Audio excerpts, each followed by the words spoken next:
हे पहा मंडळी, हा आपला मेथीचा तिसरा आणि शेवटचा टप्पा आहे. आता याच्यानंतर नाही मेथी.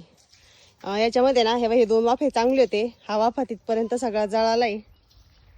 याच्यामध्ये पण हे पहा इथं पुढं मुडं मध्ये मध्ये जळायला लागली मेथी. हे पहा अशा प्रकारे इकडचा वाफा पण जवळपास गेल्या तर जमा आहे. चतकुरी चांगला आहे. हे पहा हा शेवटची ही जी पट्टी आहे ही पण जरा चांगली आहे. याच्यामध्ये पण इथं जवळपास जळली मेथी. हे पहा आणि इकडे बाजूला शेवटचे जे दोन आडवे वाफ आहेत तर ते एकदम चांगले आलेले आहेत. चांगले नाही म्हणता ना, बरे आहेत. पातळ नितळ उत्तळ आलेत. इकडं चालू आहे मेथी उपटायचं काम.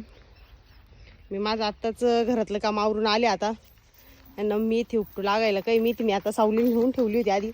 आता ही जी जुड्या बांधून झालेल्या आहे या सावलीला नेऊन ठेवायचे. उन्हामुळं बरीचशी मेथी जी आहे ती आपली मरी गेलेली आहे. अशी जळणी पडत ही मेथी पिवळी होऊन.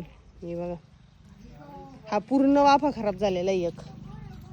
एक वाफा याच्यामध्ये बऱ्यापैकी चांगली मेथी निघली आहे. हे पहा. तर आता चला घेतो ह्या मेथी जुड्या एकदा मी सावलीला ठेवून येते आणि त्याच्यानंतर मेथी उपटायला सुरुवात करते. आज बऱ्यापैकी मेथी जी आहे ती उपटून होईल. शिवांश तर आज इतका त्रास देऊ राहिला का बस झोपायच्या नावाने बॉम्बा बॉम्ब आहे डायरेक्ट. शिवांश तो आता गेलाय त्याच्या चुलतीच्या इकडं. इथं वावरामध्ये पळत होता. मुंग्या डासल्या त्याला लाल लगेच पळाला तिकडं.